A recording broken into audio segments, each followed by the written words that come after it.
What is up, everybody? Welcome into the Everyday Growth Advisors webinar. I hope you guys are having a great day. This is the webinar event of the month.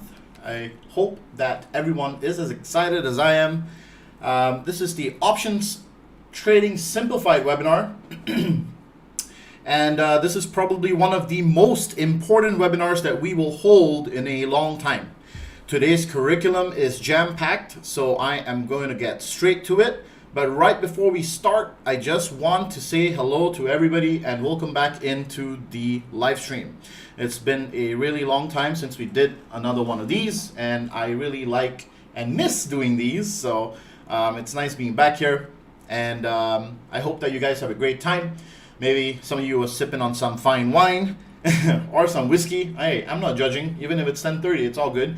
If you're in Singapore or America or Canada or wherever you are in the world, do me a favor and drop it in the comments where you are listening to this webinar from right now. I would love to see where all of you are from.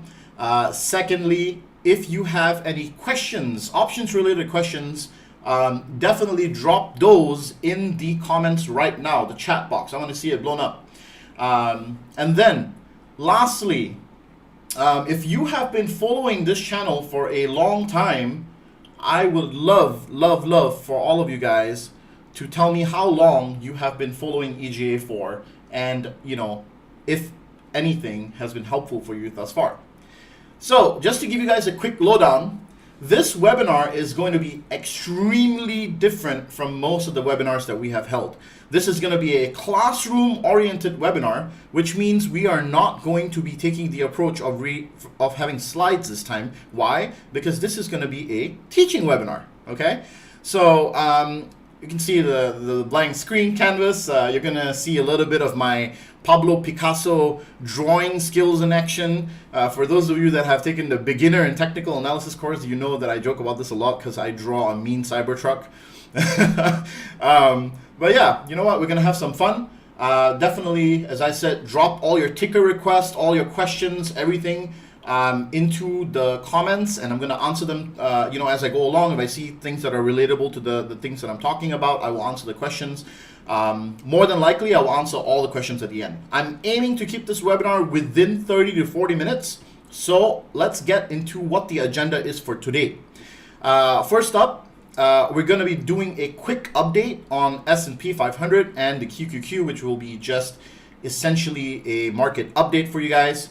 Then we're going to dive straight into what options are, the buy side versus the sell side. We're going to talk about the Greeks. Why are they important?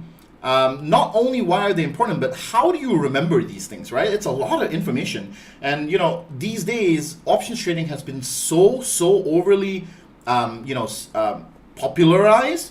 But people who get in, they often lose a ton of money just entering the market, right? And they think it's an easy profession, trading options, because there's a lot of stigma around people who have bought Lamborghinis trading options and whatnot.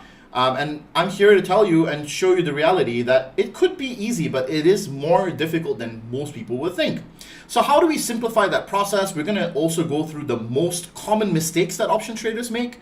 And of course, we're also going to talk about institutional side market maker activity, such as unusual flow and gamma positioning, which are two important things to understand when you are trading options as well. Okay.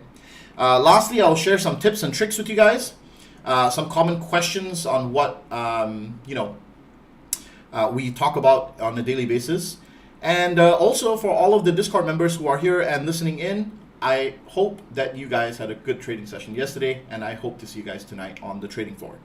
Okay, so let's really just jump into a little bit of what EGA is first of all. If this is your first time here and you don't know much about us, I feel like we need to acclimatize each other first of all. Who am I? Why am I even credible enough to be teaching this stuff? What is it that we do at EGA? I think these are important questions to answer, right? Well, I started EGA about 3 years ago now, after being pushed towards my destiny. I was working as a financial analyst at PG&E in California for a long time. And then after that, I decided that I would want to leave that job, and I wanted to pursue other things because it wasn't very fulfilling to me. I have been trading for over 10 years now. And you know, it's been a really rocky journey the first 5, but the other 5 years after was a great experience for me. I've been trading options for 5 years now. This is going to be my 5th year trading options. And also, I have a Discord community which we run where we provide institutional grade research, analytics, and probabilistic and statistically driven trade ideas. We don't sell signals. We teach you how to find them yourself. That is what we do. Okay. There are a lot of Discord communities out there that are just going to throw you signals every day, and we don't believe in that. We believe in teaching you how to fish rather than throwing the fish at you and then keeping you, on the hook forever. So that's what we do at EGA. There are multiple layers to what we have built.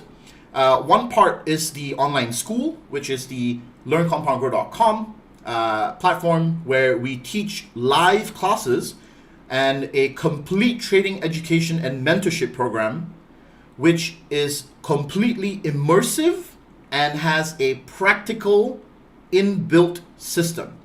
We offer one-on-one coaching sessions with those courses, and at the same time, those courses include live trading sessions during market hours. Okay, so that's a little bit of a background on what EGA is. We understood that there is a gap that needs to be bridged between retail traders and the institutional side of things, and hence we feel like by bridging that gap, we are helping majority of people understand these markets better. Okay. Now, some of the questions that we always get are, what do the live trading sessions look like? Well, they're held on Discord, first of all. Just to give you guys a little, little insight on what our Discord looks like. We pretty much have a very integrated Discord community where we have a live broadcast every single day of the trading calendar. So any trading day, majority of the time, unless it's market conditions that are extremely choppy, we are live trading in this, in this chat room, and we are not a very big community, and intentionally so. I've kept the barriers of entry pretty high for our community because of the fact that we want people to really be serious when they're coming into this thing. Of course, apart from all of the basic things, we have, a lot of institutional grade research that we provide. Part of it is a lot of actionable insights. Every week we provide a snipe list or a weekly group of tickers that we're watching. For example, this week all of these have already run past all of their levels. There's just a lot of things to go along here. The playbook, which is posted once weekly by one of our members. We have a technical channel, fundamentals, any updates that go into here. There's a lot of content here that, and basically we've created a tool set of things for traders to really benefit from on a daily basis. So it's a one-stop shop for all the things that you would require when you are trading. Every week and every trading session, all of the trades that we take are put on an Excel sheet. The Excel sheet is shared live every single day, so it's pretty much going on every single day. So it's a self-populating Excel sheet here, and we also track the monthly P&L and the yearly P&L. So for example, this year currently, without this week's gains, which I haven't added, we're currently at 189,000 in profits through March of 2022. Okay. That's P&L for my personal portfolio. Options trading only. Equity is a different portfolio, and I don't track my equity gains because they're long-term holdings, right? So we post all of the trades for transparency, and then I back it up and make sure that I post all of the trade individually in the profits and loss section to align with all the trades that we have taken. So this integrity and transparency is a very important part of financial markets in general. So we feel that that's important to be really transparent. Now, what do the courses look like? Just so some of you don't know, we are currently enrolling for the beginner and technical analysis course that starts next week. The beginner course starts next week. The technical analysis course will start 2 weeks later. Okay, just to get this out of the way, because later we're going to be making an announcement as well. All the classes are, the beginner course is a 5-day course, and the TA class is a 6-day course. All of them are live and about 2 to 3 hours, recorded fully, so you can watch it at your own time if you want to get in, and then maybe you don't want to watch it live. You can watch it at your own time, and you have lifetime access to the recordings and future classes. So if you sign up for, let's say, wave number 32 or 33, and you want to join wave number 45 in the future, all you have to do is drop me an email, and I add you to the mailing list, and then you get the links to attend classes in the future. Simple and easy. There is no fuss around it. That's all that there is to it. Now, the beginner course is a deep, comprehensive understanding of how the stock market works. We do a complete guide to options trading, and then different trading strategies, which are your scalps, day trades, swing trades, leaps, things like that. And then we add in as well fundamental analysis and technical analysis, which are the cornerstones of any day trader's toolkit, right? And then the TA class is a more technical class, which is 6 days, where you will learn how to interpret various chart patterns, understand price action, but more importantly, understand market structures. Now, students who have taken the course before, they will tell you that it's a very, very intense and comprehensive class.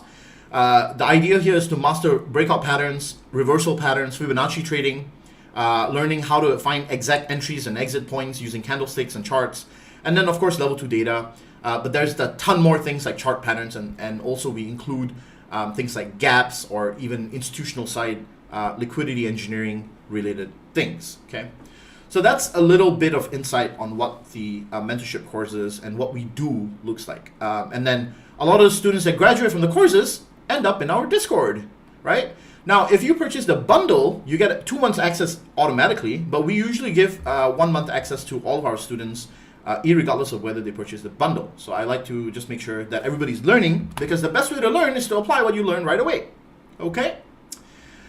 Cool. So that's a little intro about EGA, but now let's jump straight into the breakdown for S&P 500. Right before that, I'm going to read some of the comments and see where you guys are from. Okay, SoCal, USA, Northeast, nice. Hey, what's up, Max? What's up, Dustin, Seattle, nice. North Dakota, USA, hope that back is doing better, Mr. Ronnie Coleman. yeah, it is actually feeling better today. Bay Area, hey, what's up? Bay Area, that was where I was living for a long time. Greetings from NorCal, awesome. What's up, MLB? Would like to know how you time your entries and exits, including any indicators you use. Got it. Okay, been following EGA about a year now. Nice, thank you, Max. That's awesome. Would like to see chart and thoughts on MULN. Okay, evening, everybody. What's up, D Rosen? What gave you a signal on Square this morning over others? Got it. Okay, I will talk about that later. And then Houston, Texas here, and SoCal. Awesome. Anybody else wants to drop comments, questions, ticker breakdowns, requests? Everything goes in the comment box. Do it now, because I'll be answering them chronologically, and the chances are that we will have very little time, so I want to make sure that I get everything that I can. Okay, so very quickly, let's look at this S&P 500 and open this, unpack this little chart here. We had a very deep, correction down here. And then I think from top to bottom, we had pretty much, let's see here, 15% roughly, right? Which wasn't bear territory on the S&P 500, but it was bear territory on the QQQ. And right after so, we've had an insane rally for the past, 1, 2, 3, 4, 5, 6, 7, 8, 9, 10, 11 trading sessions now. Now, are we likely to continue to zip up into this? There is a high possibility. We were talking about this on the Discord the other day. There seems to be some liquidity gaps somewhere in this chart here. So let me quickly pull up the volume nodes here. And you'll be able to see that right in this specific area at the 4700s is where the next liquidity void is. It seems like we want to vacuum into this region. But of course, we don't know if we will eventually just get there or we'll stop short somewhere around 4660, which seems to be a very big booby trap zone here with a lot of supply coming in. So the 47 and 46 range here seems to be a very interesting range where we might see a pullback. But this has been an insane rally, right? No pullback at all for the past 11 days. Tends to happen when over exuberance happens. And, that's something that we have to take into account. So, of course, they say don't fight the trend. When the trend is so strong like this, you don't want to be fighting it. But I have taken hedges at this spot right now for a longer term play until May, right? The risk to reward ratio is to the downside, not the upside anymore. And we'll talk about more about choosing or understanding these risk to reward ratios a little later, right? So where we are and where we're headed is likely up to 46. I want to say 4670 to 4700. There is a volume node here that is very interesting that we might see resistance at, which is where all the positioning is happening around. With QQQ, we have a similar sentiment on the daily chart. And here, I think the volume node is a little different. The volume node is much higher in the QQQ. It's almost at around, there's one at 380, and then there's another one at 396, which is a bit higher. So 380 should be a very nice hard stop resistance here, which is also going to turn into, this previous support's going to turn into resistance here. But with this rally, once again, has been insane, right? We've broken all kinds of little levels here, moving to the upside. But sector rotations have been pretty on point in our forecast on the Discord community. We, on a weekly basis, we inform you what are the sectors that are about to be rotated into.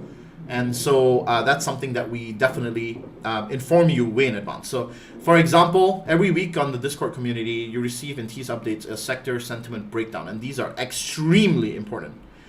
So, for example, this is what it looks like this. So we give you what has changed and what is about to change, or what is approaching overbought and oversold levels. And this is really, really helpful. Think of this like a stochastics indicator that shows you which sectors are about to rotate. So we kind of summarize everything for you, including the gamma levels for the market maker positioning side, and also the gamma levels for the SPX here. So we'll get into the gamma levels a little later because it's a bit more complicated. All right, cool. That's your little technical breakdown on SPX and QQQ. Where are we headed to? Likely a little higher, and then a pullback, right?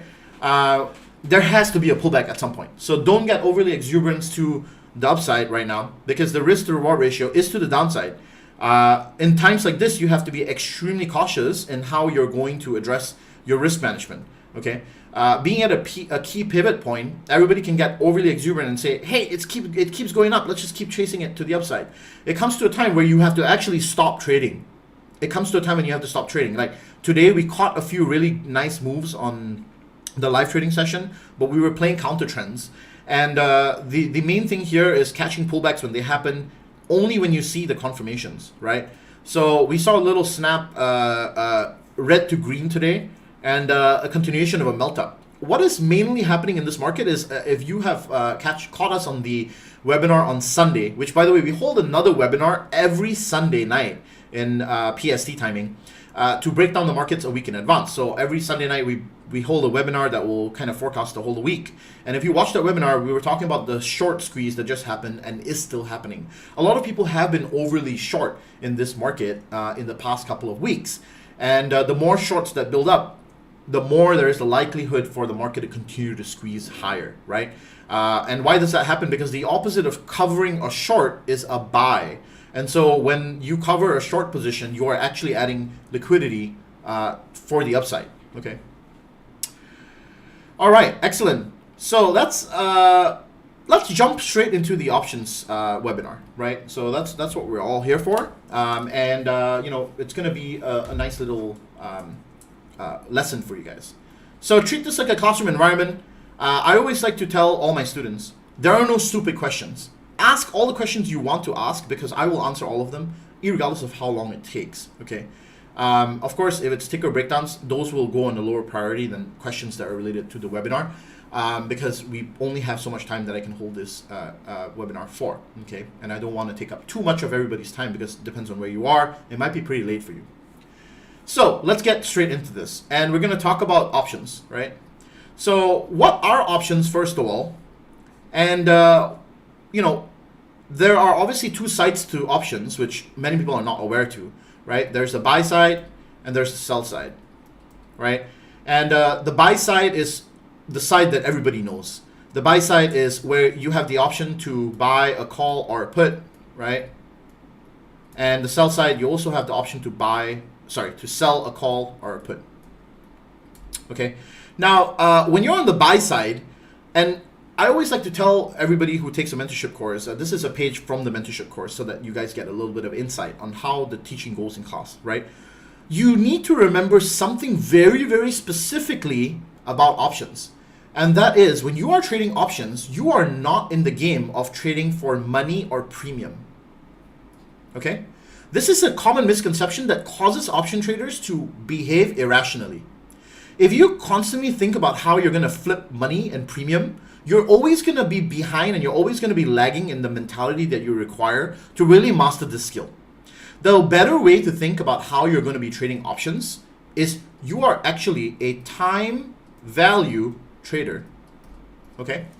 And the reason is because options are financial instruments that are derivatives. What are derivatives? They are derived from something. So the options price is derived from the stock price. Okay, the pricing of the option premium is derived from the stock price. Now there are calculations and the Greeks and all of that adds to the value of the contract.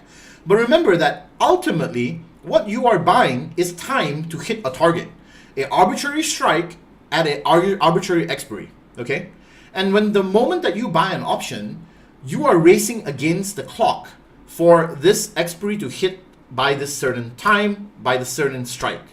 Okay. Now, there are two parts to this, the buy side for a call and a put, and then the sell side for a call and a put. When you buy a call, you're hoping that prices go up. When you buy a put, you're hoping that prices come down, or you're betting on either one of these outcome scenarios. Now, when you sell a call, this is you hoping that this is a price ceiling. So you actually want prices to come down. You want this to be some sort of a resistance, and you want the prices to come down. Okay, so you sell a call to somebody else, an unsuspecting idiot sandwich. I like to joke about these things, but you sell and you sell that option to another person who's going to buy that option from you, and your hope here is to collect the premium and let that premium decay into a complete expiry at a complete zero. Okay, so in other words, instead of you buying the contract and hoping for the value of the contract to go up, on the sell side, you're hoping to sell the contract and for the value of the contract to go to zero. Okay? And when you're talking about a put here, you're talking about the opposite situation where it's a support and you're looking for prices to bounce to the upside. So you're looking at price action to move from down to up, and this is where you would sell a put. Okay? Now, why do we take these scenarios to sell options when we are in that specific scenario? Well, look at the scenario here. If you are up here, what is everybody buying towards a resistance? Everybody's hoping or speculating that the stock will break a resistance or break a certain level. So everybody's buying calls. So therefore, as an option trader on the sell side, you're taking the risk to sell that option, hoping that it doesn't break the resistance. And this is how institutions sometimes set you up for these moves that happen. Okay? And the reverse happens when the stock is moving down. Obviously, you see that you're approaching a support level. And this is where everybody's buying puts, right? Everybody's bearish on the market. And so then that is exactly where, as an option trader, you step in and you sell puts. Why? Because that's the two options that will be the most expensive, and you want to receive the most credit of premium at that moment. Okay? So this is the dynamics of these mechanisms. Here it's pretty simple, right? You buy the options price goes up, the premium goes up, you sell it, you make some money, right? Here you buy the option, the price of the stock comes down, the premium goes up, you make some money, right? So that is the basic mechanics and the basic introduction of options. And a lot of you already know this idea behind this, okay? Now, what are some other things that you need to be aware of with options trading? Remember, the options price is dependent on the stock price. Now, I don't know why I have to repeat this, but this is so important, okay?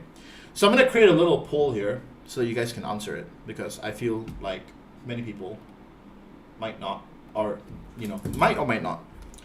If I buy 1,000 calls of Tesla, does that make Tesla price go up? All right. I just created a poll, right? I would hope that all of you would answer this poll. And I would love to see the results of it. Okay, so go on to the poll. The question is simple, right? If I have a if I buy 1,000 shares, 1,000 call options of Tesla, is that going to make the price of Tesla shares move up? Okay, that's the question here. Okay, so I would love all of you guys to answer this, and we have over 50 of you here. I'm hoping that we can get at least 25. Come on, 25 votes. So quickly answer the question, and then I'm going to continue teaching, and we'll get to the end of the poll a little later. Okay, so remember, the options price is dependent on the stock price. So it's a derivative, and therefore the options price will only go up when the stock price goes up. Okay. All right. Having said that, let's move into the next part of this webinar, which is the Greeks. Okay, so I'm going to go a little bit quickly here because I know that we have other things to cover. Okay, so the Greeks. Now, the Greeks come in 5 flavors, and I like to call them the family. All right, they're a family. The easiest way to remember the Greeks is they're a family. You have delta, you have gamma, you have theta, you have rho, and you have vega. Okay, these are all the different Greeks. For those of you that do not know how to pull the Greeks up in your options chain, you need, if you're using TOS, I can show you how to do that. Just so you know, so that you guys know what I'm talking about.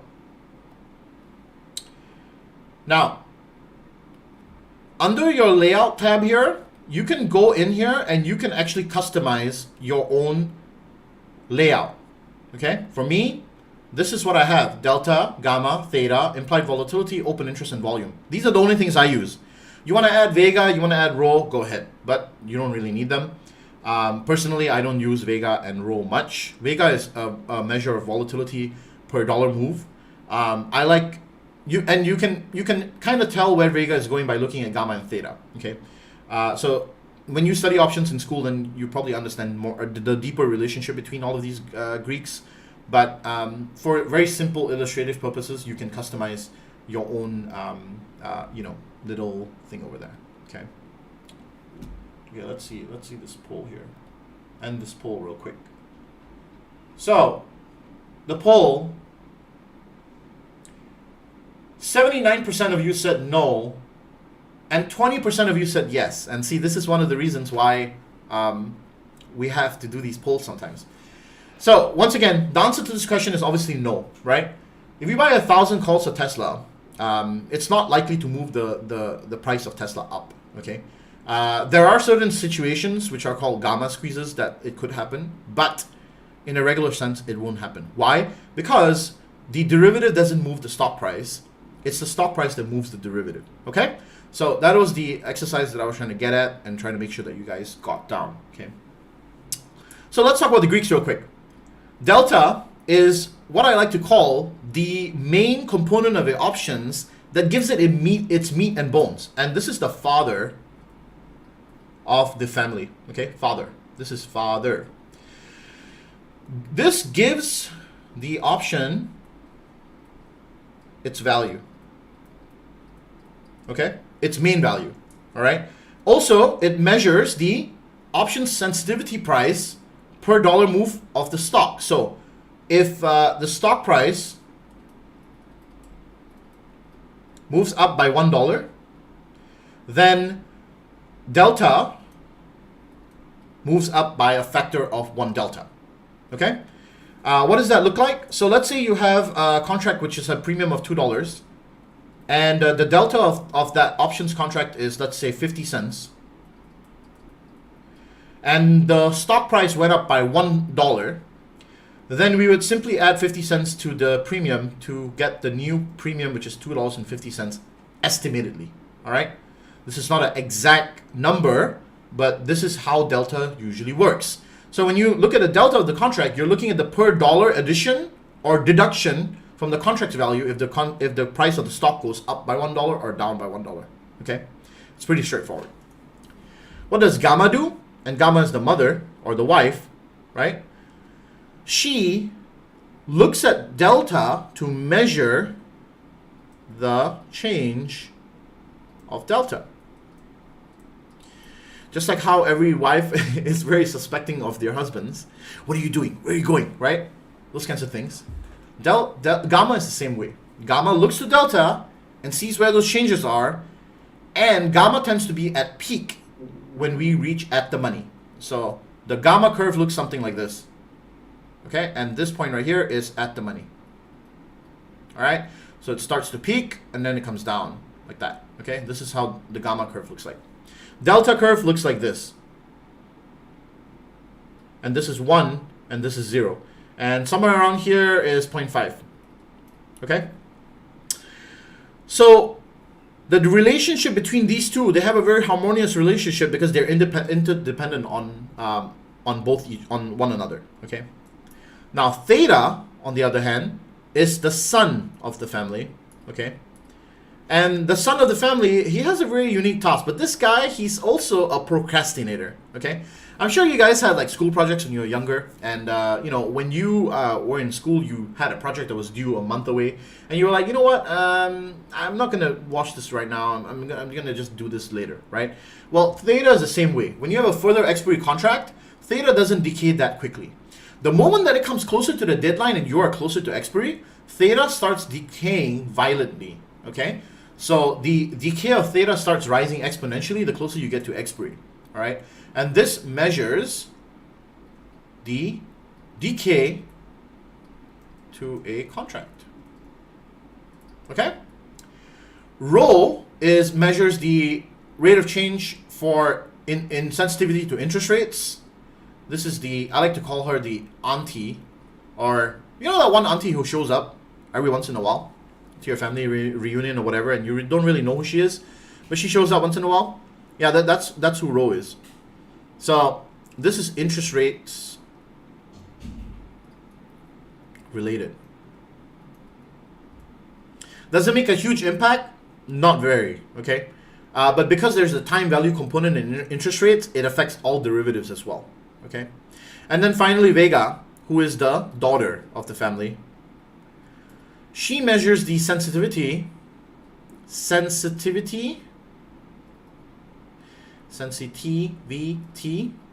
of volatility of a contract per dollar move. Okay? So Vega, you will realize that Vega and Gamma are very interconnected. Okay? Oh, I just realized you can't see this. But yeah, Vega and Gamma are very connected, okay? And when you look at Vega and Gamma together, they pretty much work hand in hand. And then theta also, when volatility increases, they are all interconnected. So the Greeks are very important. Why? Because by looking at the Greeks, you can tell the quality of the contract, okay? Not only that, we also look at other things, which are the implied volatility, open interest, and the volume traded, okay, of the specific options contract. So let's jump into that next. So this is your kind of breakdown of delta, gamma, theta. Remember them as a family. You'll never get it wrong. Okay. Delta gives the option its meat and bones. Gamma measures the rate of delta. Gamma tends to peak at the money. Theta measures decay. And Vega measures the sensitivity of volatility per dollar move. Vega is not the same as implied volatility. Remember that. Okay. Implied volatility is a function of open interest and volume, as well as the general options chains consensus. Okay, now, implied volatility is extremely important. Implied volatility is something that many traders overlook.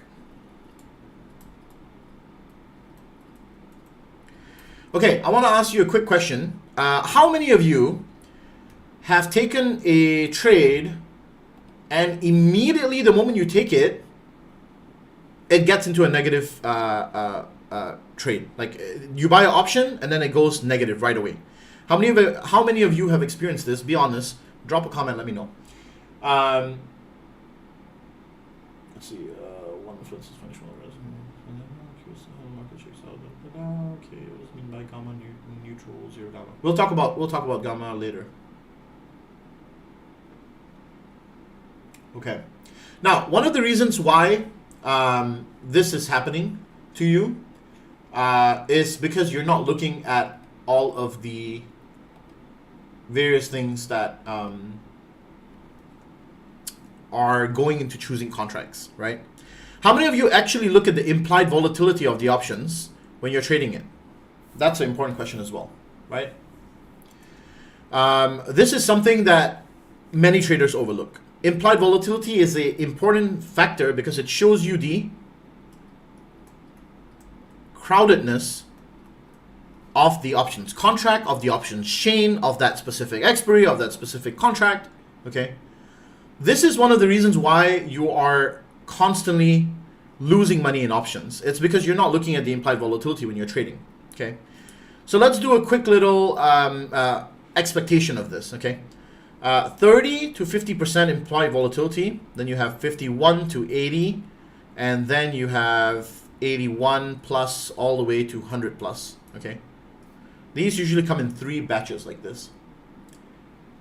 Now, the implied volatility tells you how crowded that specific trade is. If you don't look at that, then how do you know how many people are buying that contract, right? So the implied volatility tells you, okay, hey, this is the crowdedness of this options chain. Between 30 to 50%, these are fairly priced, okay? Fairly priced options that are pretty much not so crowded,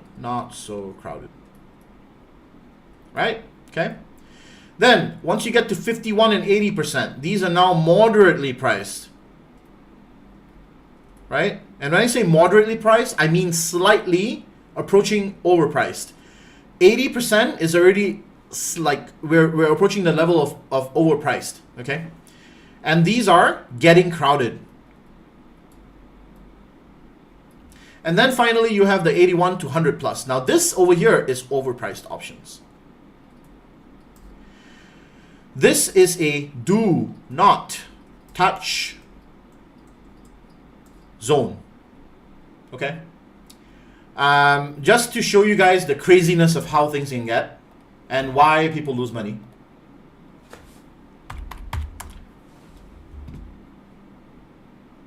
Let's have a look at our dear friend GameStop, right? Now, where can you see the implied volatility? There are 2 ways. The first way, if you look on TOS, the first way is here. This gives you the implied volatility of the entire options chain for that specific expiry. You can see how it says 259%. That's for the entire week, okay? Then for the 8th is 193%, 183%. Now, if you want to drill in on each one of these, then what you do is simply click on the options chain itself, right? And then when you go down here, oh, it's not live now, but you can see the implied volatility was there earlier, right? And look at some of this, right? These are at 200%, right? What does that mean? You would be overpaying for these options, right? You're paying, let's just say, you're paying double the price of what they are usually at, okay? 30 to 50 is considered fair. You're paying 230, okay? So do you trade this? Probably not, right? But now on the flip side, how do you benefit from this situation? Well, do you see that this benefits one type of trader specifically who's trading options? This benefits options sellers. You want to be an option seller in this case, right? I want to be selling options in this case. Why? In this case, everybody's overpaying for contracts. The moment that everybody crowds into this trade and then GameStop reverses back down, what's going to happen to all of these premiums? These IVs are going to go through something called a IV crush. That is when a lot of people take profits at the same time, or a lot of people run out of a trade at the same time. The premiums get bamboozled. And who is left holding the bag of shit? It's people who don't know about this stuff. Okay? That's why I'm holding this webinar, and that's why I need to inform you about implied volatility. It's a very important part of this. Okay? So, very quickly, implied volatility broken down, right? Then you also have open interest, and you have volume. What is open interest? This is the open contracts being held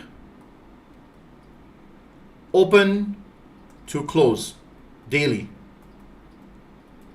Now, important thing about open interest, okay? Open interest is calculated once a day at the open, okay? It's calculated once a day at the market open, and you can see it on the options chain. How do you track if something is seeing more inflow or more outflow? Well, you'll see that the open interest changes. So for example, if today I saw that GameStop's open interest for this one contract is 3,206 for, let's say, the 180 call expiring this week, right? I'm giving you a hypothetical scenario here. There were 9,600 contracts traded. That means they were bought and sold, bought and sold, bought and sold. Now, if tomorrow this number is higher than 3,206, then that means that there are more people who have entered this trade overnight, right?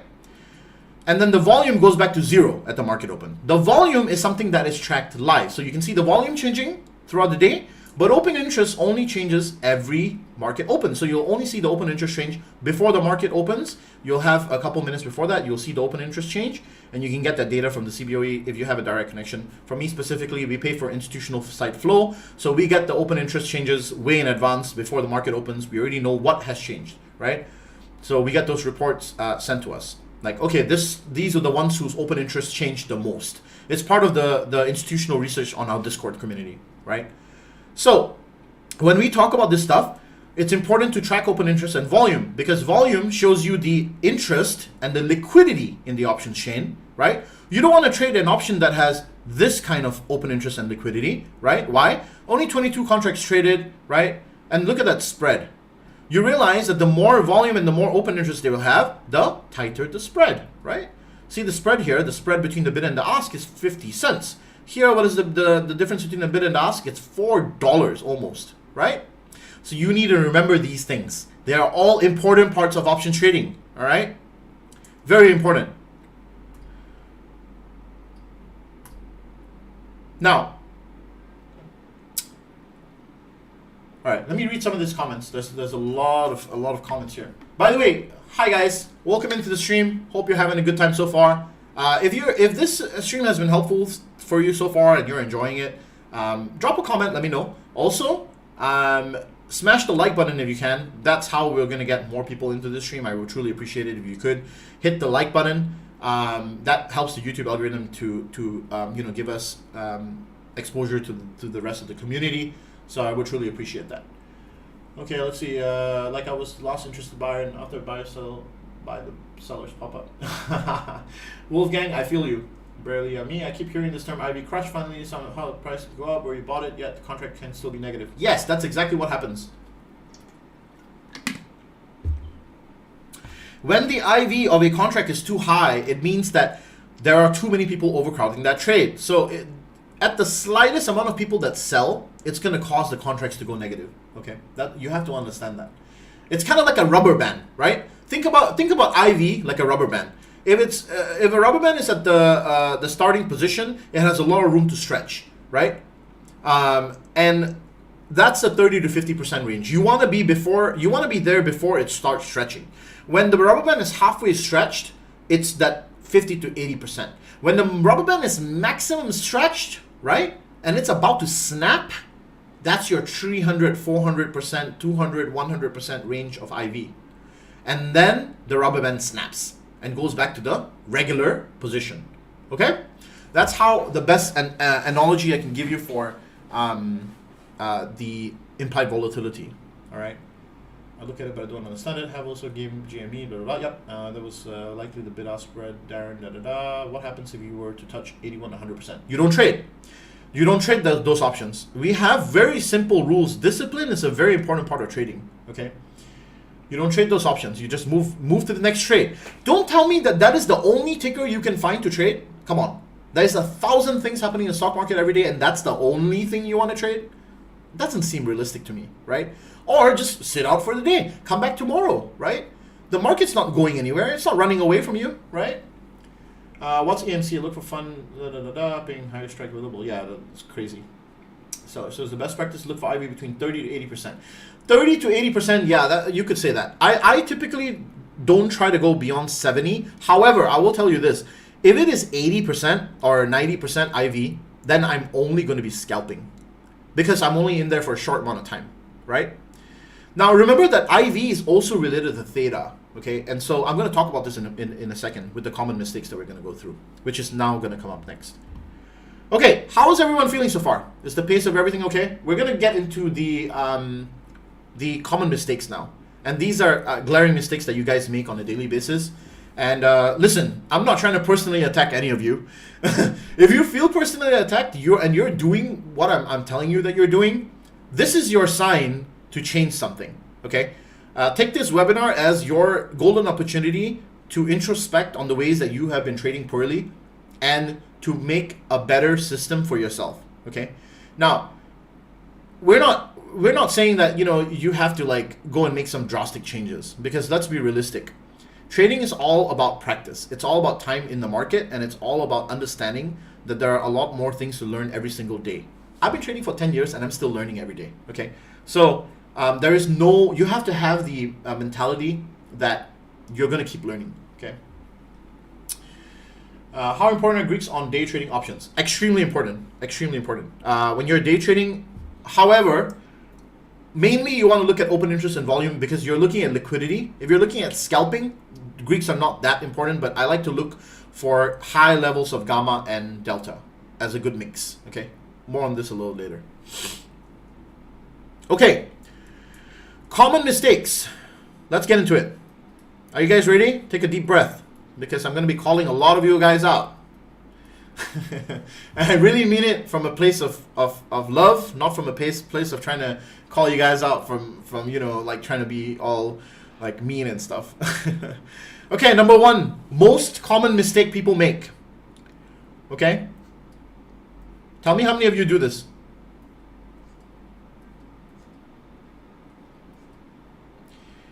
Wave number 1, 2, 3, 4. You see a stock moving up in waves, right? Wave number 1 happens, you ignore it. Wave number 2 happens, you ignore it. Wave number 3 happens, you kind of ignore it, but you're thinking about it to enter the position. And then, where's my eraser at? Oh, okay, never mind. Let's just assume that this was not here. Let's just say this goes like this now. Wave number 4, all of you say, wow, this thing is on an uptrend now. I gotta get in. My friend told me, the Marcus, he told me that, you know, there's this stock that's running hot. Robinhood. Yeah, Robinhood, that's the one. You know, it was up 27% yesterday. It's gonna go up today. I'm gonna throw my mortgage at it. And on wave number 4, this is where you all jump in to calls right here at the peak tippy top of the wave. That's when you pick the most perfect scenario. The IVs are at 1,000,000%, and you're like, yeah, this seems like a good spot for me to get in. These, and I'm exaggerating a lot of things here, but some of you make this mistake even at wave number 3, and you wait for more than the number of waves that you're required for you to get a confirmation, and you're always missing entries. And then you always ask yourself, why does this always happen to me where I enter the trade and it immediately goes against me? Why is it that I can't time it right?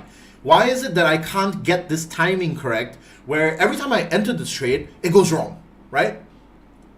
Tell me you haven't been through this scenario before. There is no way that you haven't, because I have been through this scenario multiple times when I was trading options, okay?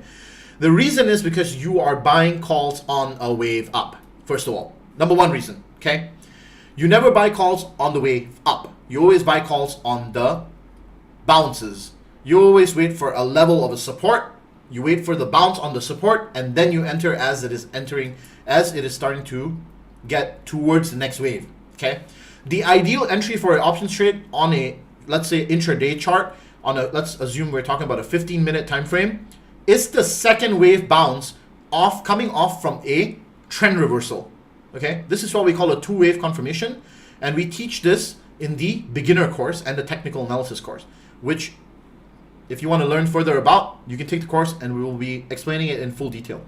The main part which you guys get wrong is the moment that you can identify that the trend has shifted from moving from lower lows and lower highs to higher lows and higher highs, you don't take that golden opportunity to enter the trade on a wave down. You always enter it on a wave up. You see green, you buy options. You see red, you sell. How many of you are doing this? This is one of the most common mistakes. It's a beginner mistake, okay? And it's when you're seeing the stock is moving up and then you see the premium start going up, you're like, oh, FOMO, I need to get in. And then when it's red, you're like, nah, it's gonna reverse. Nah, I'm not gonna do it. Like, nah, I'm too scared about this, right? That fear is driving you to lose money. That greed is driving you to lose money.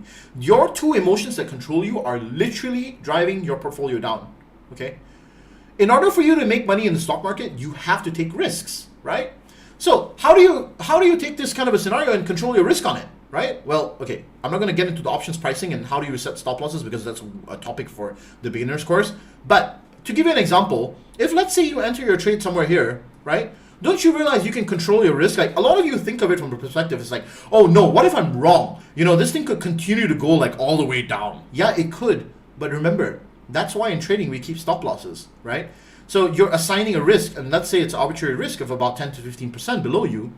You assign your risk, and if you're wrong, you're wrong. You move on from that trade and you move on to the next one. But the chances are, if the trend is strong and you have already, come up with that idea, you are not going to make a mistake. Over the longer period of time, you will come out more ahead than you did making more mistakes, okay? So this is one of the most common mistakes. You're entering calls on waves up and you are not controlling what your outcomes are. Common mistakes number 2, YOLOing. And poor position sizing or risk management.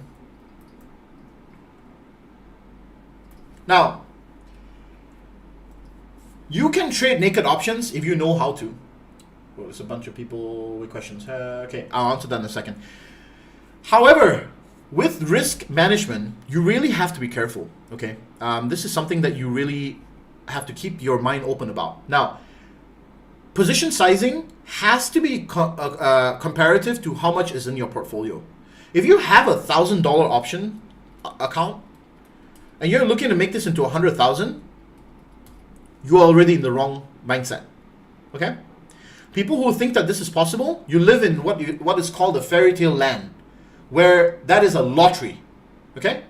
It will happen to some people, but remember that you are living in a fairy tale land where things are made believe. The real scenario would be where you would lose that money multiple times before you actually get there, okay? More realistically is you making $10,000 into 100,000 still believable, but it would take you almost a very long time to do so, okay? If you are practicing risk management. So how much of risk should you put onto a trade? Well, we recommend between 5% as a maximum risk.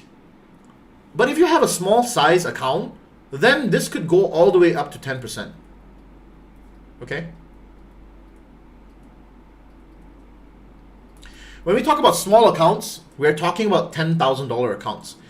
10,000 is the minimum, in my opinion, amount of money that you need to trade options comfortably.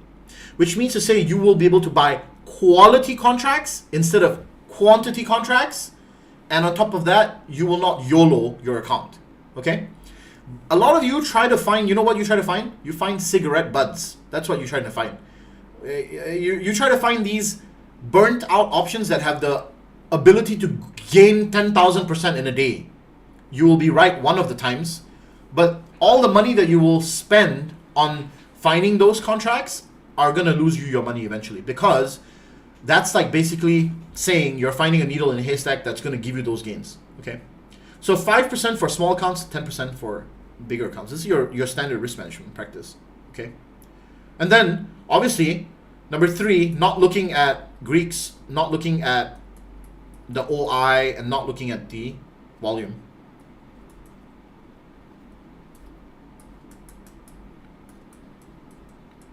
Okay? Very, very common mistakes. Another thing that you guys don't do, number 4, not paying attention to index cadence.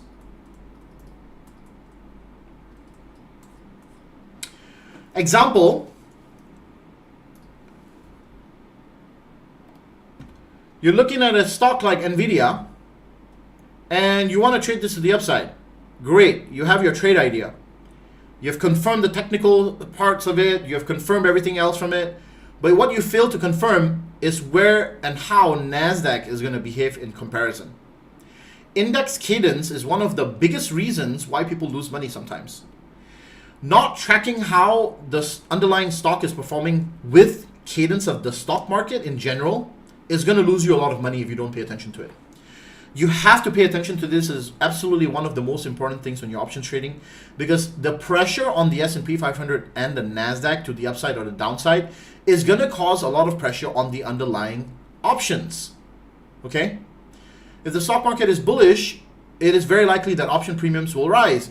If the stock market is bearish, it is very likely that the option premiums might rise as well.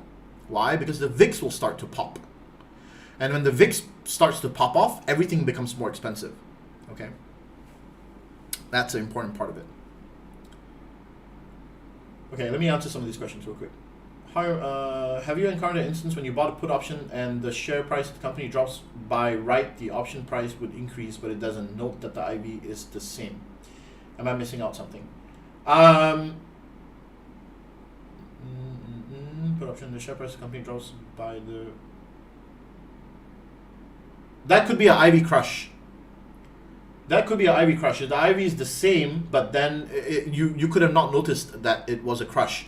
Meaning to say a lot of the people drained out of those contracts at the same time. There's a possibility that that's what you're talking about. Even if the IV is the same, you're talking about, what was the IV though? That's the question, right?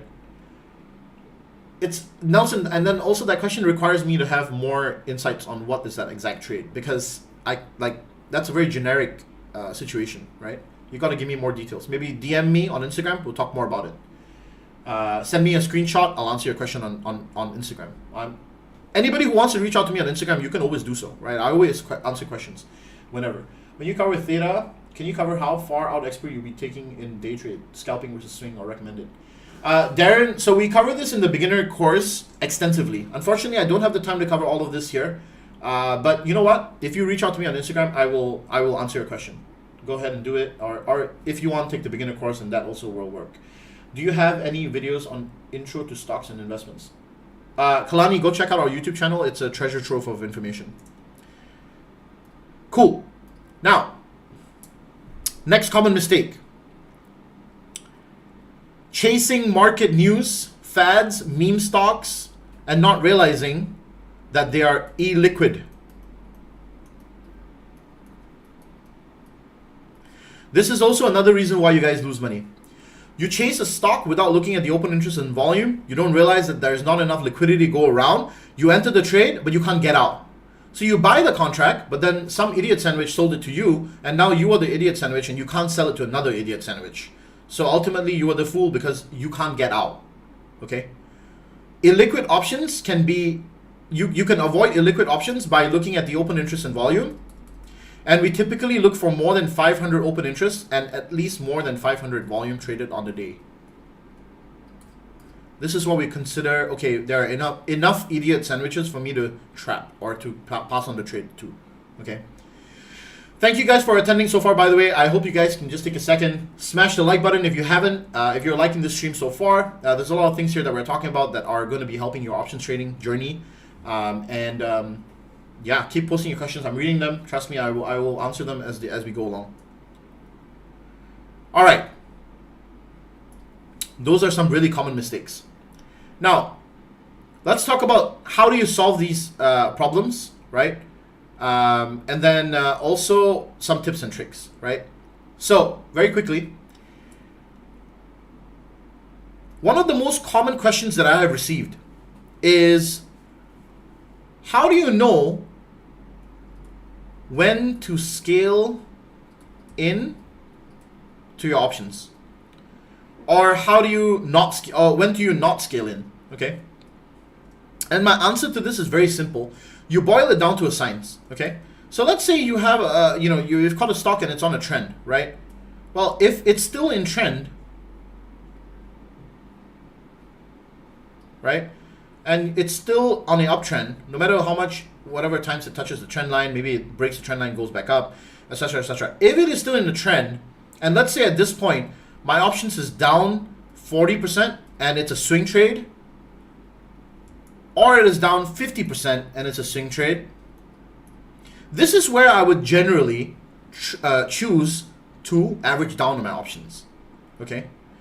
Because if it doesn't break the trend and it bounces, this probably at this region here somewhere where I can get a confirmation that there was a strong bounce, where there was volume, there was a lot of momentum in the stock that pushed up against this support or this trend line or this specific part in the market where I have confluence, then I would average down.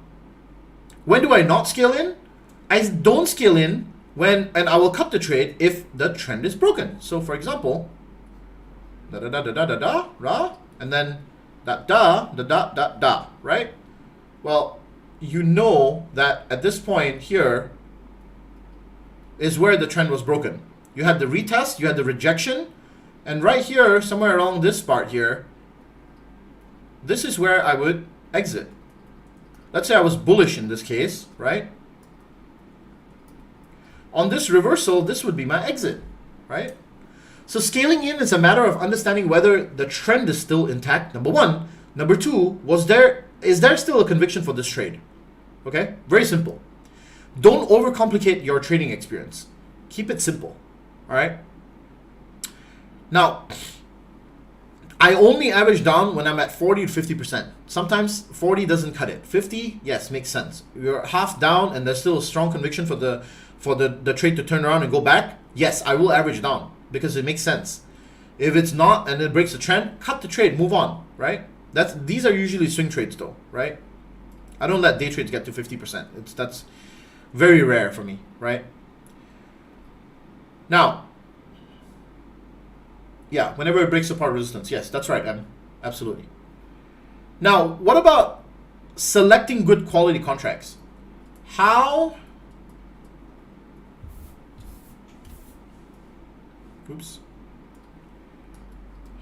to select good quality contracts? Now this breaks down into three separate kinds of trades that I'll go down with, right? Scalps, day trades, and swing trades. Okay.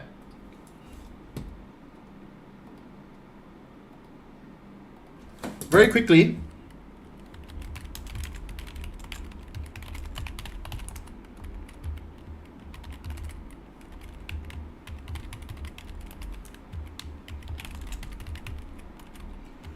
I just added another poll here. I would love you guys to answer this poll real quick so I can concentrate on the one that makes the most sense. The question is, what is your primary style of trading? Is it scalping, day trading, or swing trading? All of you go in and vote really quickly on the community chat so that we can get a nice representation of what this community mainly does. How many of you are scalping versus day trading versus swing trading? Go ahead, vote right now so that I can get a nice little inkling of where we're at with this. In the meantime, I'm going to explain how do you select good quality contracts for all three of these scenarios. Okay, there's 50 of you, so I'm hoping at least 25 responses, by the way. So at least half of you should be here. If not, I'm guessing that you're listening in from somewhere and maybe you can't click, but if you can, I would truly appreciate it. So, very quickly, for scalping. Now, with scalping, we are typically looking for a rush in momentum here, right? And with scalps, there are two schools of thought, okay? And with two schools of thought, there is one way of scalping that makes use of delta, and there is one way of scalping that makes use of gamma, all right? You can go back and forth arguing about both of these, but there is no right or wrong. It's based on your risk tolerance, okay? Some people like that high risk to reward ratio where they can take really just an easy scenario where they have an entry and the target is, let's say, $3 to $4 away. Okay, and they want to play this rush up, right? That's a typical scalp trade. With day trades, you typically have a risk to reward ratio management style. There's a lot more to consider in the day trade because you're usually playing a wave or two, and you're waiting for the setup. You're waiting for a setup of some kind. And then swing trades are a completely different ballgame altogether, right? So with scalps, you really want to be at two specific scenarios. Either you want to be in the money or you want to be out the money. Okay? And how out the money? Typically 1 to 2 strikes out the money. And if you're in the money, then it depends on probably 1 to 2 strikes here as well. But more so when we're choosing these contracts, we're looking at the open interest and volume as well. We're looking at the delta. We're looking at whether it's actually worth it to take that specific contract. Okay. With expiries, we typically want to choose on a Monday all the way to Friday for scalp trading. We don't care about expiries. You can go for the weekly contract, no problem, right? But however, if you're going to trade on a Thursday and Friday and you want to trade the weekly contract, you better be an experienced options trader. Because if you don't know what you're doing, you're going to be burnt. And what will you be burnt by? You will be burnt by theta. If you do not know what you are doing, okay, on a Friday and a Thursday, and you trade options that are expiring on the same day, you're going to get yourself into a lot of trouble. My recommendation is if you're just starting off, avoid taking weekly contracts on Thursdays and Fridays. You want to trade Monday, Tuesday, and Wednesday? That's great. That's fine. After Wednesday, after lunch, is where things start to really get kind of messy, okay? So my recommendation to you is not to trade weekly contracts on a Thursday and Friday because theta tends to get very, very violent on those 2 days, okay? With day trades, we are typically looking at out the money contracts that are 1 to 2 strikes out the money, okay? Here, the scenario is pretty simple. With the day trade, we are looking Monday to Wednesday, we take this week expiries. Thursday and Friday, we'll take next week expiries. With the day trade component, because there's a risk to reward ratio component, we want to select the option contracts which will give us the best outcome. And if something goes wrong, we have time to rectify the situation. Okay. So I like to take this kind of an approach, which is very structured. And we talk more about this on the beginner course. So when if you want to know more about it, or you just simply want to ask me more questions about this, DM me on Instagram. It's easier to talk on there. I can answer your questions on Instagram. Also, it's just a lot to unpack. Remember, all of these things that I'm talking to you guys on this webinar takes an entire day to unpack on the mentorship course. And so, without the right understanding of risk to reward ratios and understanding all the things that come before that, it's very difficult for you to jump into just options. Options are like level 2 of trading. They're advanced level of trading. So when you just jump into it and you don't know anything about all of this stuff, it's very overwhelming and you're bound to make mistakes. So my advice to you is take a slow approach, learn it properly. Now, what about swing trades? Swing trades are one of those which are a little different. Swing trades, we typically try to go halfway through the target price as a strike. So let's say you're entering a swing at 90 and your target is at, let's say, 130. Our strike is going to be somewhere around 110.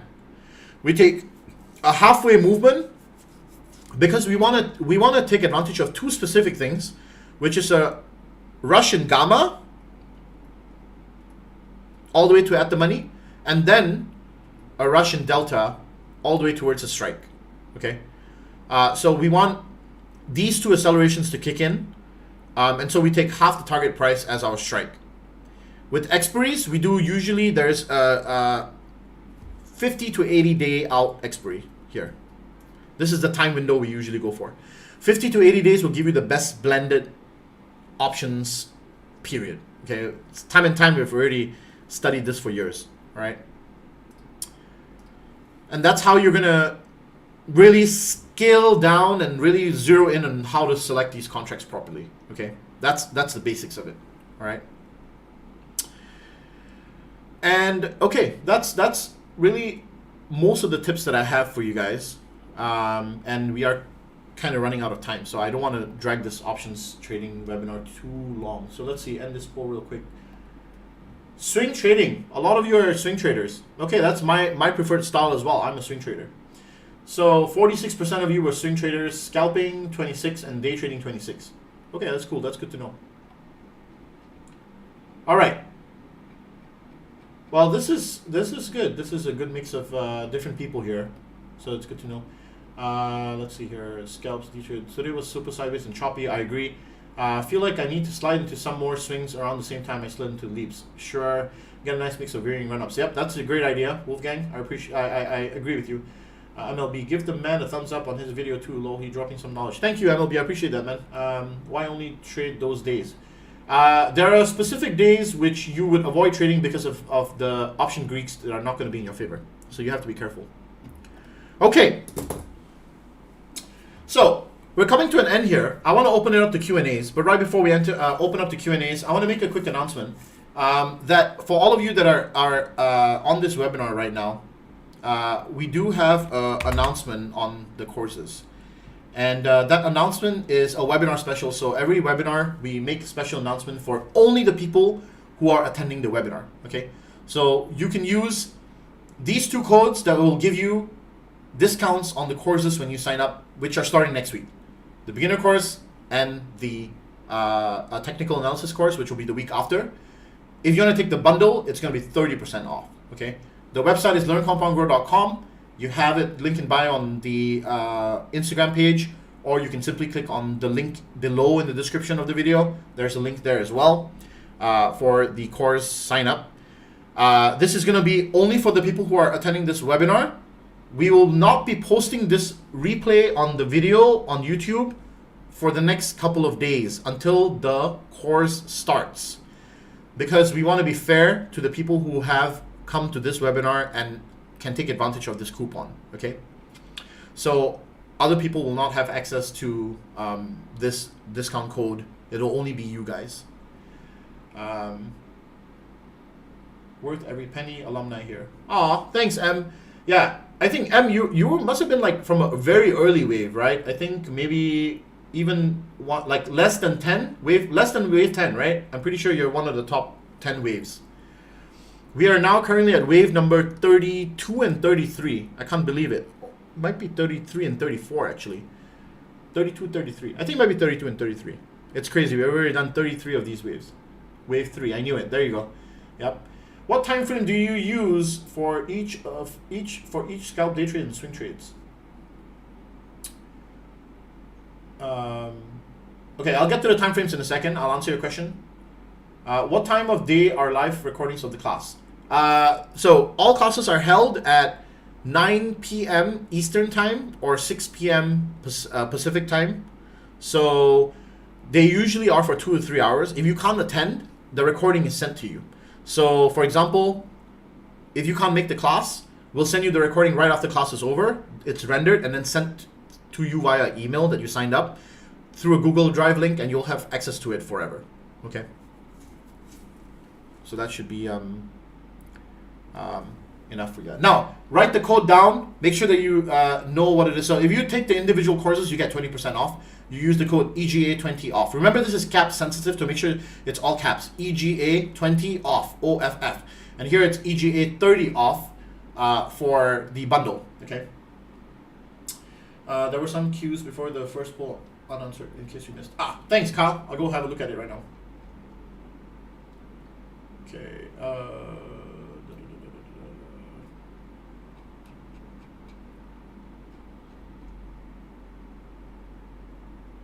Okay, I'll answer those questions right now. You're one of the few instructors with integrity in this space. Oh, thank you. Appreciate that. I think integrity is a very important part of what we do here at EGA, and yeah, I'm glad that you feel that way, because it's a big part of our business. Okay, now I'm gonna answer those questions. So let's have a look. There were a lot of questions here. Let me unpack the questions that came in early on.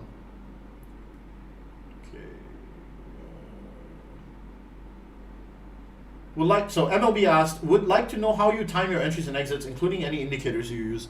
Okay, you will realize I don't really rely on indicators that much anymore. If I were to use indicators, the only indicators that I use are moving averages and the VWAP, which I would trade using only on day trading on the 5-minute chart. That's typically what I would only use. I use a modified VWAP, so that's the only things that I use. Also, from time to time when I need it, I use the on-balance volume, and I use the volume profile for specific sessions. It depends. So those are really the only things that I use. I don't use no MACD, RSI, all that. I don't rely on stochastics because I don't specifically find them reliable. How do I time my entries and exits? I use a confluence style of trading. I look at the indices, I look at options flow, I look at where that wave is. Is it a wave up or a wave down? I look at whether the risk to reward ratio is favoring a certain scenario. I look at also if there's a specific candlestick pattern. That could be a lot of things that will cause me to enter or exit a trade. Those are all the specific things. Would like to see chart and thoughts on MULN. Okay, let's have a look. What is this? Mullen Automotive. Let's look at this weekly chart. What's the market cap on this thing? 500 million. Okay, I'll give you guys free game here. Any stock that is less than 10 billion, don't trade it. You wanna get far in trading? Any stock less than 10 billion in market cap, don't trade that shit. It's not for you to trade. Trust me. Only institutions that have a lot of muscle will trade this kind of a stock. Okay?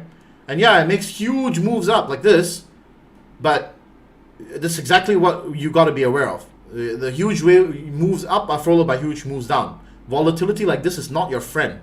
You don't want to be trading this kind of stuff. This is market maker activity. Okay? So this is free game for you, MLB. Don't trade this. Even when I look at the chart, I'm scared. I would never trade this. 500 million market cap.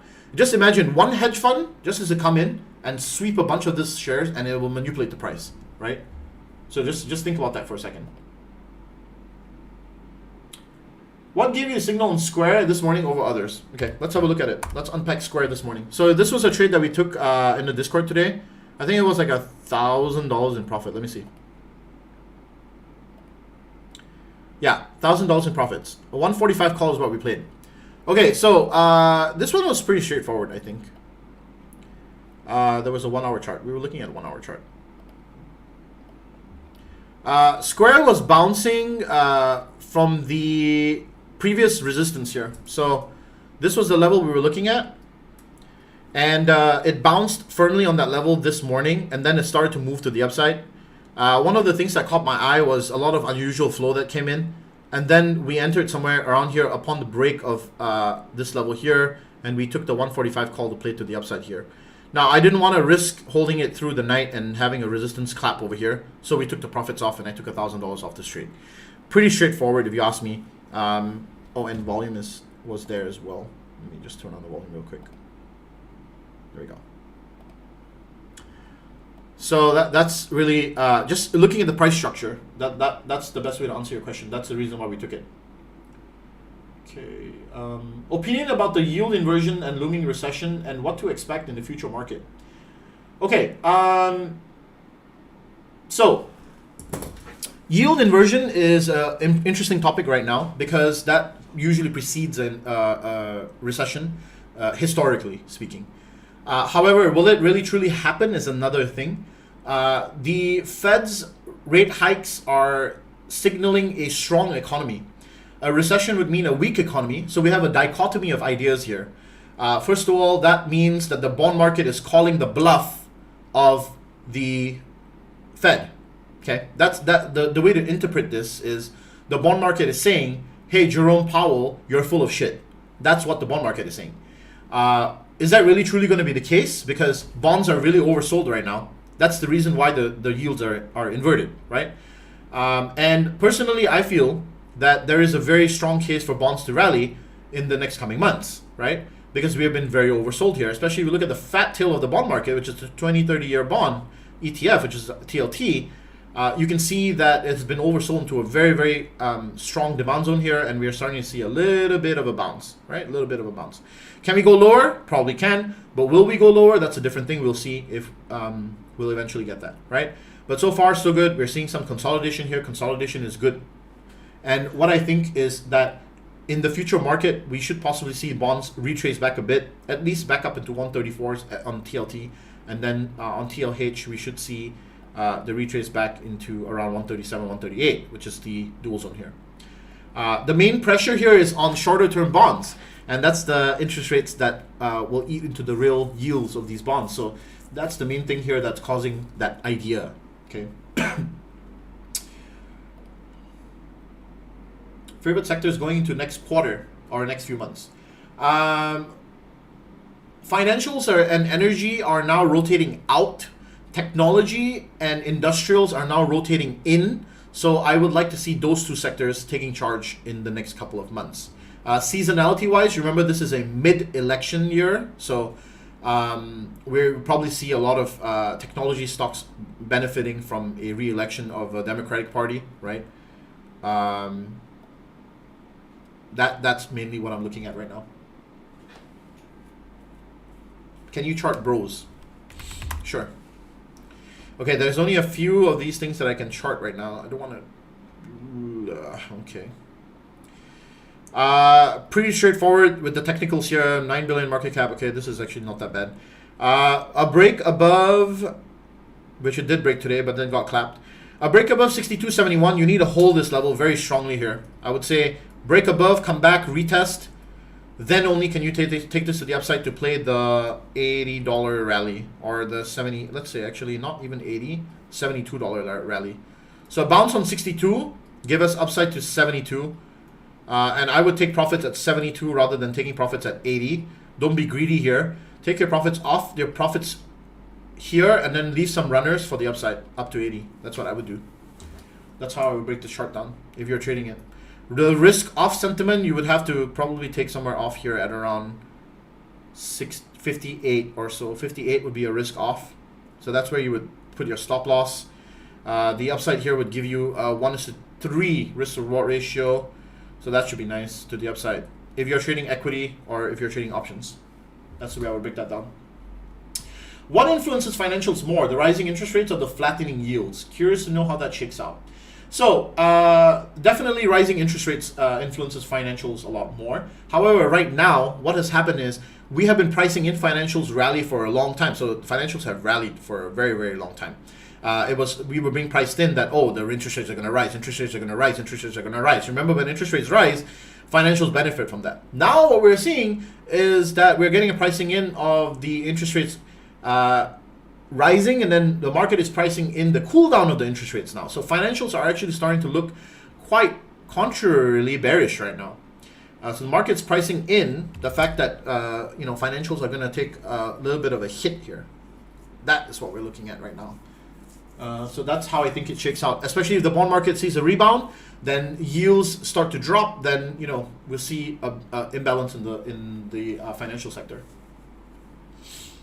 NLSN, Square, Snap. Okay, let me get down to ticker breakdowns a little later. Let me look at the other questions and then I'll do ticker breakdowns. So I've stopped at JC at NLSN. Okay. What does it mean to be at gamma neutral or zero gamma? This is a good question. So this is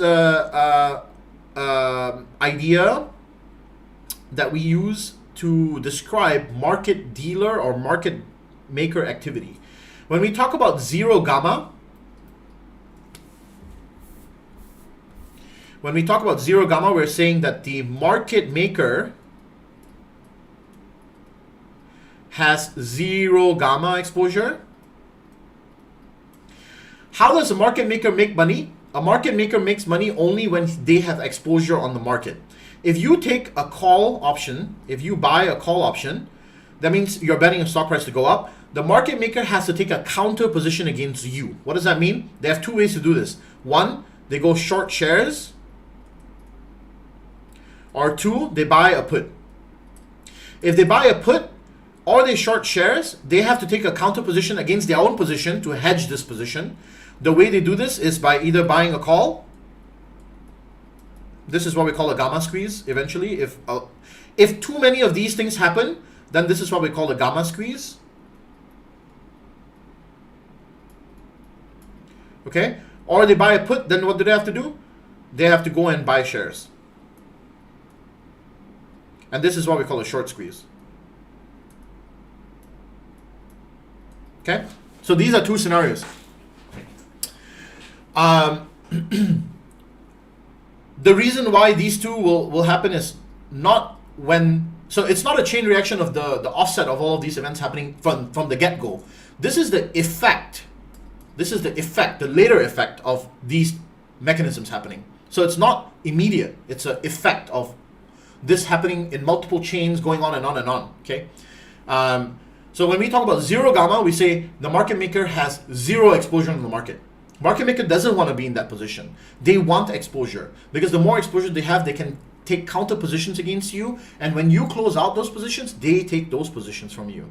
And then when those positions are taken, they can take on more positions to add to the upside or downside, improving their risk generally. And this doesn't happen individually per stock. This goes by delta and gamma exposure.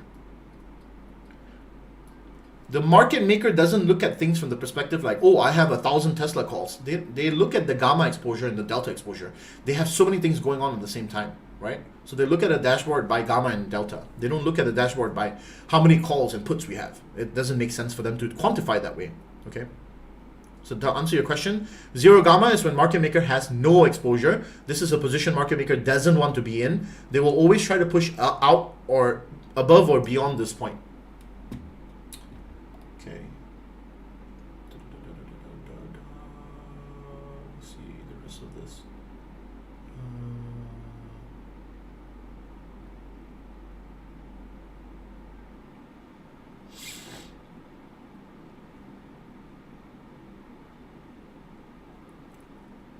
Okay.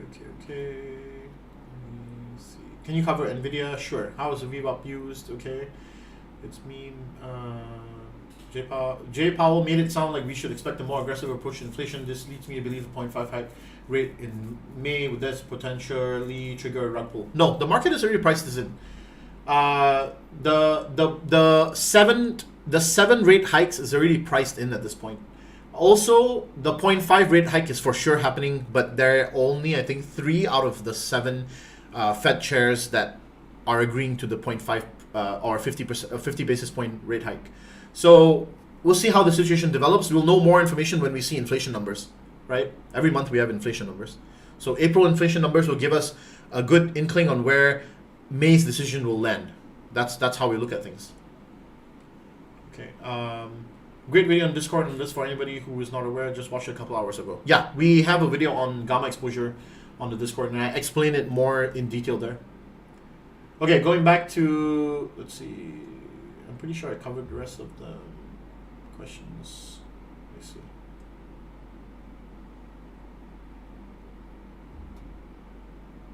Okay, I think we're running out of time to do ticker breakdowns. But if you guys have any more questions, post them. Options related questions, anything else, I will be willing to answer those questions. But ticker breakdowns might be difficult right now. Okay. All right. I think I covered most of the questions. Great. Uti, your fib on NVIDIA was money 196. Yeah. That was a great one. We had a great setup on NVIDIA. Okay. Once again. Okay, I want to take a moment for everybody who. Okay, sorry, I didn't cover this. Okay, sorry. Tolulope Alabi, I'll answer your question right now. What time frame do you use for each scalp, day trade, swing trade? Scalp trading, I usually live in the realm of 15 minutes for intraday. Anything intraday, I'm usually on a 15-minute chart. 5 minutes and 3 minutes for fine-tuning entries and exits. I don't like the 1 minute chart. Gives me anxiety personally. So it's kind of up to you, but I don't like the 1 minute chart. I live in 3 minutes, 5 minutes, 15 minutes realm for any day trade or scalp. For swing trades, I'm typically on the 4-hour and the 1-hour chart. However, I do cycle through all the time frames. You remember, always do top-down analysis. So start with the weekly, then move into the daily, then move into the 4-hourly, 1-hour, etc., etc., and then you can fine-tune your entry and exit like that. So that's to answer your question. Okay. I heard that GameStop was in a squeeze today. Can you explain what that is or what happened? I can. It's a short squeeze. It might have either been a short squeeze or a gamma squeeze. It could have been either one. Let me see what happened in GameStop. I don't even follow this. Looks like a short squeeze, but I have to look at the options chain further. If it was a short squeeze, then chances are that when this was moving higher, a lot of people entered short positions, and the more short positions that they entered caused a higher squeeze as share prices started to go higher. The more shorts people take, when they have to cover them, they become longs because you have to buy back the stock when you are the opposite of a short trade is a long. So when you're a short trade mechanism is you have to borrow shares from somebody else and then short it. So the broker helps you to do that. When you reverse that trade, it becomes a buy. You have to buy back those shares. So that's what happened here, more than likely. That's the explanation, Dustin. All right. I want to, for a very quick second here, thank all of you guys that attended this webinar. I hope that it was helpful. If this webinar was helpful, drop a comment in the chat. I would really love to hear from you guys. I've covered a lot of things extensively here. We cover more things extensively in the beginner and the technical analysis course.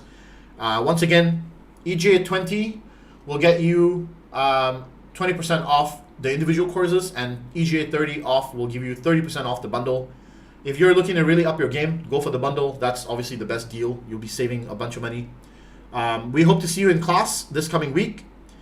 And registration is going to close this weekend, so I wouldn't wait on signing up. There's really no point to wait. If you're planning to sign up today. And we will see you in class on Monday. So the 4th of April, that's when classes begin. Remember, classes are 9 p.m. EST, 6 p.m. PST. If you want to watch it offline, you can do that, right? You don't need to attend the class. You can watch the recordings. You have lifetime access to it. You can join future waves. You have the live mentorship program. You'll have live trading sessions together with us. There's a lot of things that will benefit you if you're looking to up your trading game. A lot of alumni in the chat here who can vouch for everything that we say, right? And especially members in our community as well, on our Discord community. Now, if you also want to be a part of our Discord community, go to learncompoundgrow.com, click on the Discord chat room. That's also where you can sign up and come into our community. You don't necessarily have to be an alumni to join the Discord, but it is absolutely one of the things that we recommend. I want to thank all of you guys from the bottom of my heart for attending the webinar. It takes a lot of time and effort, and I really do appreciate you guys turning up and sticking through all the way. Thank you guys, and I will see you guys on the next one. So Sunday, remember, we'll have another webinar for the weekly, so make sure you tune in to that one, and I will see you guys on the next one. So take care. Till then, good luck to all of you, and peace out. Bye.